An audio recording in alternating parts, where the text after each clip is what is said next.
পনির বানাবো, তার জন্য পনিরগুলো কেটে অ্যারারুট মিশিয়ে রেখে দিয়েছি। আর এই যে একদিকে পনির ভাজছি, হালকা করে ভেজে নেব। তারপরে তোমার ভাজা হয়ে গেলে ভালো করে মশলা, দেখো আজকে চিলি পনির কি করে বানাচ্ছি। দিয়ে মশলাটা ভালো করে কষে নিতে হবে, ভালো করে তোমার কষে মিট মশলা মানে আর কি যেরকম মশলা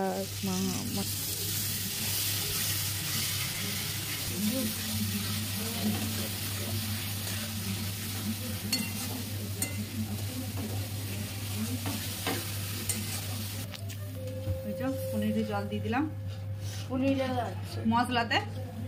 এবার পনিরটা দিয়ে দেবো।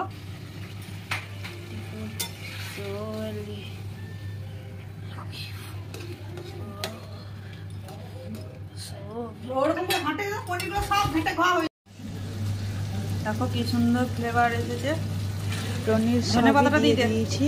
এবার ভালো করে একটু মানে বাটাটা একটু কম হয়ে গেলে আর কি নামিয়ে দেবো মশলাটা। তার জন্য আর কি ফোটাচ্ছি। তো কি সুন্দর ফ্লেভার এসেছে, কালার এসেছে দেখো। আর আমার এই ব্লগটা যদি ভালো লাগে লাইক কমেন্ট শেয়ার করো। আর আবার পরবর্তী ব্লগ আমার পরবর্তী ব্লগ অপেক্ষা করো পরবর্তী ব্লগের জন্য। আর এই ভিডিওটা যদি ভালো লাগে লাইক কমেন্ট শেয়ার করো।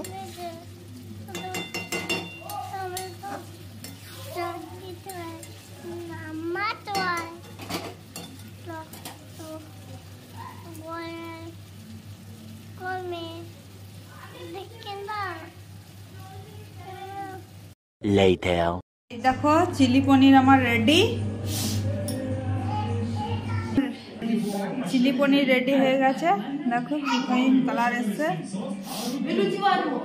সব কমপ্লিট হয়ে গেছে। আর এদিকে ছেলেও খেতে বসে গেছে, ছেলে বর। আমরা পরে খাবো আর কি।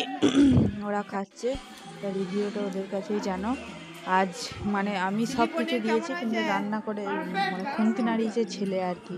সেই জন্য ছেলেই বলছে, ছেলেই রিভিউ দিচ্ছে যে কেমন হয়েছে।